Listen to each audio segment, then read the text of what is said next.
Morning বন্ধুরা, কেমন আছো সবাই? আশা করি ভালো আছো, সুস্থ আছো। আমিও খুব ভালো আছি, দারুণ আছি।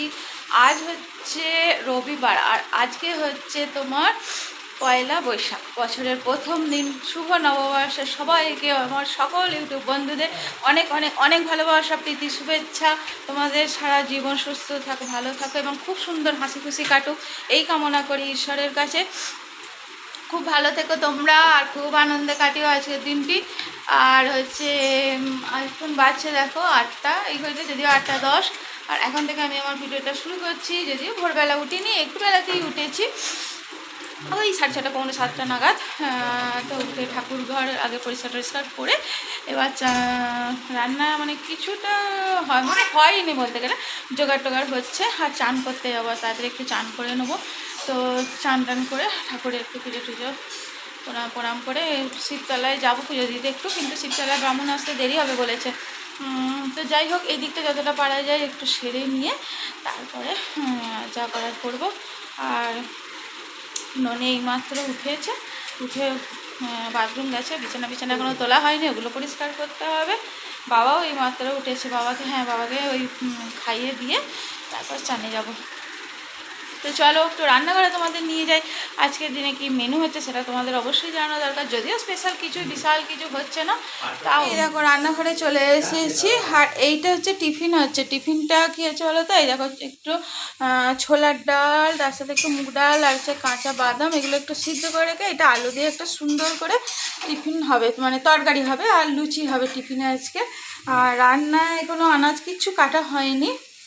তো বাজার থেকে এখানে মটন চলে এসছে, অবশ্যই মটন হবে। আর মাছ এনেছে, মাছটা হবে না, মাছটা আজকে সিন্নিকে দেবো। আর এই দেখো চিংড়ি মাছ এনেছে, চিংড়ি মাছটা হচ্ছে পটল দিয়ে করবো, পটল চিংড়ি হবে, মাটন হবে। আর মাছ, হ্যাঁ মাছ একটু হবে, দিদি তো ইয়ে খায় না, কী বলে, মাংস খায় না। তো যাই হোক, আর ওই তরকারির আলুটা বসিয়ে দিয়েছি। আর এইখানে হচ্ছে ওই বাবা এনসিওরটা খাবে, ওই জন্য একটু জল গরম করতে দিলাম, বাবাকে খাইয়ে দিয়ে তারপর রান্নার এদিকে কিছুটা জোগাড় করে নিয়ে তারপর যাব চান করতে। তো হয়ে গেছে। আর ননি তো বললাম এইমাত্র উঠেছে, আর একজন এই জায়গায় ঘোরাফেরা করছে। গোটাই আজকে শুভ নববর্ষ, সবাই বলবে না বন্ধুদের আমার? কি গো সিন্নপুরা, একটু তাকিয়ে দাও, একটু তাকিয়ে দাও, একটু তাকিয়ে দাও ক্যামেরার দিকে। ঠিক রান্নাঘরের সামনেটা বসে থাকবে, যেদিকেই যায় ও দেখতে পাবে, এটাই হচ্ছে ব্যাপার। আবার কি হলো?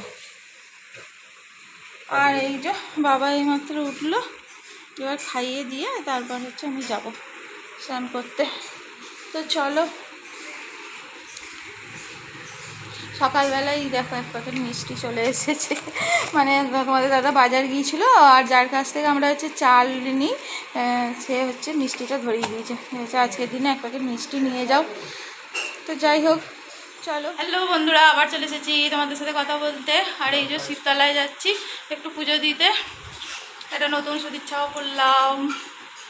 আর একজন হচ্ছে এখানে বকবক করছে, দাঁড়াও দেখাচ্ছি। আর রান্না এখনও কমপ্লিট হয়নি, কমপ্লিট বলতে কিছুই হয়নি। আর দুজনে ফক্করিগিরি করছে বসে বসে, দেখো মনু এসছে। এই শুভ নববর্ষ।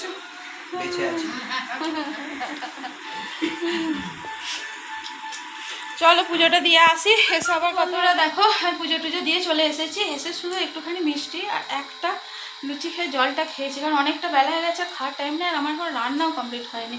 তো মামুন অনেক বেলা করে ফেললো, প্রায় 11টার পর মামুন এলো।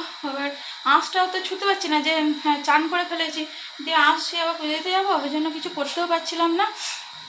তো পুজো টুজো দিয়ে তারপরে এলাম। তো তোমরা তো দেখলে, তো পুজোতে গেলাম, দিয়ে চলে এসেছি। এসে একটুখানি জল খেয়ে রান্নাঘরে ঢুকে পড়েছি, কারণ আমার রান্না কমপ্লিট হয় না। যদিও কিছু রান্না হচ্ছে না, যেটা সকালে বললাম সব বাতিল হয়ে গেছে, কারণ হচ্ছে যে কী বলো তো, দিদি হচ্ছে শরীরটা খারাপ, বললাম পেটের গন্ডগোল হয়েছে 2 দিন ধরে। তো বললো তরকারি পাতি কিচ্ছু খাবো না, আর আমাদের তো মাটন হচ্ছে, তো কেউ তরকারি আর খেতে চাইলো না, ওই জন্য একটু ভাজা আর শুধু মাটন এটাই করবো।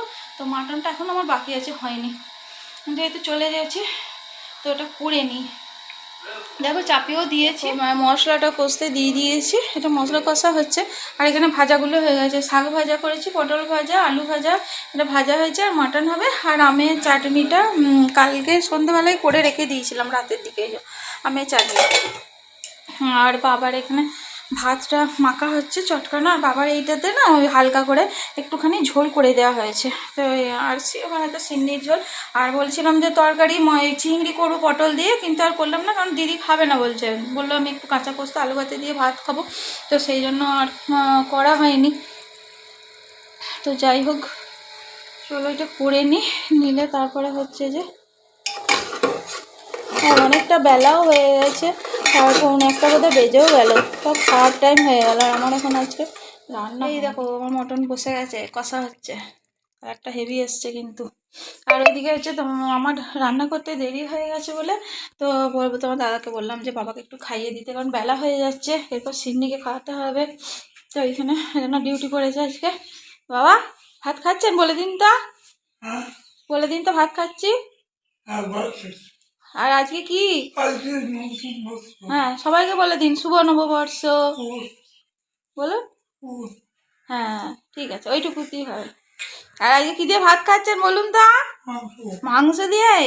আরে বাবা, বাবার জন্য আলাদা একটুখানি হালকা ঝোল করা হয়েছিল, ওইটা দিয়ে বাবাকে ভাত দেওয়া হচ্ছে, নয় গো বাবা? ভালো হয়েছে? আচ্ছা ঠিক আছে, ঠিক আছে, খেয়ে নি। আর একজন ঘরে বন্ধ আছে, এই ঘরে ভাই বোনে দুজনেই আছে, কারণ হচ্ছে বাবা খাচ্ছে তো এসে ওই ইয়ে করছে, লাফাতে যাচ্ছে আর যাচ্ছে। তো ওই জন্যই ভাবলাম যে একটু ঘরে বন্ধ করে বাবার খাওয়া হয়ে গেলে তারপর আবার ও খাওয়া হবে। তো বন্ধুরা দেখো, শুভ দুপুর সবাইকে সবার আগে বলি। আর আমরা খেতেও বসে গেছি, এখানে 2টো বেজে গেছে দেখতেই পাচ্ছ। একজনের খেয়ে দেখলেই একদম টেবিলের তলায় চলে গেছে, যেখানে জায়গা। বাবা বললাম বলে আবার নড়ে উঠলো আর কি। আর আমরা বসে পড়েছি। আর আজকে পয়লা বৈশাখের দিন দিদি ভাত খাচ্ছে শুধু, দিদি শরীর খারাপ, আলু ভাত আর কাঁচা পোস্ত দিয়ে কি করব, শরীর খারাপ। আর আমাদের এই যে বললাম যে শাক ভাজা, আলু ভাজা, পটল ভাজা, আর এই যে মাটন। জনি বসে পড়েছে, মানে তো শাক ভাজা খায় না। শাক ভাজা কি হলো রে, তুলে দিয়েছিস? খেয়ে নিয়েছি না, তুলে দিলি? আর এই যে মাটন, আর কিছু তরকারি করিনি, এইটুকুই হচ্ছে আজকের দিনের খাবার। তো চলো খেয়ে নিই, তারপর আবার কথা হচ্ছে, ঠিক আছে? শুভ সন্ধ্যা বন্ধুরা, কেমন আছো সবাই? আশা করি তোমরা সবাই ভালো আছো, সুস্থ আছো, সবসময় ভালো থেকো। কিন্তু আমি তো একটু ভালো নেই, সেটা দেখেই বুঝতে পারছো। তো পয়লা বৈশাখ লাস্ট ভিডিও করেছিলাম, সেই ভিডিও আমি এখনও আপলোড করিনি। তো কেননা ওই দিন হচ্ছে বাবা আমাদের ছেড়ে চলে গেছেন সন্ধ্যেবেলা, সারাদিন ভিডিও করেছি, সেটা ভাবছি তোমাদেরকে দেব। কারণ হচ্ছে বাবাকে নিয়ে আমার লাস্ট ভিডিও হচ্ছে ওই দিনই। তো ওই ভিডিওটা আমি আপলোড করব যেটুকুই হোক। তো ওটার সাথেই তোমাদেরকে এইটা একটুখানি বলে দিলাম, এটা জুড়ে দেবো। কেননা তোমরা তো, আমি যেহেতু এইটাতে শুরু করেছি, ইউটিউব ফ্যামিলিতে এসেছি, তখন আমার উচিত, তোমরা তো আমার পরিবার হয়ে গেছো, তোমাদেরকে জানানোটা হয়তো আগেই উচিত ছিল, কিন্তু আমি পারিনি, জানাতে পারিনি। কারণ সব কিছুই মনে পড়ছে, এতদিন মানুষটা আমার কাছে ছিল, তাকে নিয়ে তোমাদেরকে যতটা পেরেছি। হ্যাঁ অসুস্থ ছিলেন, সেটাও তোমাদেরকে সাথে শেয়ার করেছি। তো পয়লা বৈশাখ দুপুর পর্যন্ত আমি বাবাকে নিয়ে ভিডিও করেছি, তোমরা দেখতে পাবে, সেটা আমার কাছে স্মৃতি হয়ে থাকবে সারা জীবন। এই ভিডিওটা আমি যদি আপলোড করতে পারি, তো আমার চ্যানেলের মাধ্যমেই, চ্যানেলটা কোথায় যাবে কতদূর যাবে আমি জানি না, তবু থেকে যাবে। তো যাই হোক, তোমাদেরকে বললাম যে বাবা সন্ধ্যে 7:30টার সময় পয়লা বৈশাখের দিন আমাদের ছেড়ে চলে গেছে। তাই শুভ নববর্ষ আর আমার নেই, মানে আমাদের সকলেরই জীবনে ঝড় সেদিন এসেছে, সন্ধ্যেবেলা চলে গেছেন আমাদের ছেড়ে। মানে এই যে ছেড়ে চলে গেছেন, এটাও বলতে আমার কষ্ট হচ্ছে যে বাবা আর নেই কো আমাদের মধ্যে। সত্যি কষ্ট হচ্ছে যে তাকে নিয়ে আমি আর ভিডিও বানাতে পারবো না, আর তোমাদের সাথে শেয়ার করতে পারবো না, দেখাতে পারবো না, ওটাই লাস্ট। এটা বলতেও আমার কষ্ট হচ্ছে। তো এটা জানানোটা আমার দরকার ছিল তোমাদেরকে, তো জানিয়ে দিলাম। তো হয়তো এই কদিন আমি কন্টিনিউ থাকতে পারবো না, তো তোমরা আমার পাশে থেকো, যেন ভুলে যেও না। সবসময় পাশে আছো জানি, পাশে থেকো। আমার নতুন বন্ধু যারা আছো তারাও আমার চ্যানেলটি সাবস্ক্রাইব করে আমার পাশে থেকো। আর এই ভিডিওটা তোমরা দেখো, বাবার লাস্ট ভিডিও আমার করা। আর কোনো দিন থেকে জীবিত অবস্থা নিয়ে আমি ভিডিও করতে পারবো না, তো এটাই স্মৃতি হয়ে থাকবে। এই কথাগুলো বলতেও আমার খুব কষ্ট হচ্ছে, এই কষ্টের জন্যই আমি কদিন তোমাদেরকে বলতে পারছিলাম না। আজকেও ননি সারা দিন আমাকে বলছে যে মা বলো না, বলবো কেউ বলতে গেলেই কী বলবো, আমার কষ্ট হচ্ছে। তো জোর করেই বলতে পারো যে তোমাদের জানানোটা উচিত আমার, সেই জন্যই এখন একটুখানি তোমাদের জানিয়ে দিলাম। তো আর বেশি কথা আমি বলতে পারছি না, তো চেষ্টা করছি কালকে ভিডিওটা আপলোড করার। তো ওই পয়লা বৈশাখের সাথেই আমি এটা বলে দিলাম, তোমরা পাশে থেকো, সাবধানে থেকো, সুস্থ থেকো। আর কদিন আমি থাকতে পারবো না, অবশ্যই কদিন পর আবার হয়তো কন্টিনিউ করব। তো তোমরা যেন ভুলে যেও না, বারবার বলছি। আর লাইক কমেন্ট করে আমার পাশে তোমরা থেকো, তোমাদেরকে জানিয়ে দিলাম। তো চলো, বেশি কথা বলছি না, আমি আর পারছি না মানে বাবাকে নিয়ে কথা বলতে। চলো, আজকের জন্য আসছি, দেখা হবে অবশ্যই কয়েকদিন পরে। তো কদিন আমি আসতে পারবো না, কিছুই শেয়ার করতে পারবো না, মানে যে মানুষটা আমাদের ছেড়ে চলে গেছে তার কি কাজকর্ম নিয়ে আমি কিচ্ছু শেয়ার করতে পারবো না, আমার দ্বারা হবে না এটা। তো তাই বলছি যে কন্টিনিউ থাকতে পারবো না, তোমরা পাশে থেকো, এইটুকু আমি বারবার বলছি, যেন ভুলে যেও না আমাকে। তো চলো, আসছি আমি, তোমরা ভালো থেকো, সুস্থ থেকো, সাবধানে থেকো।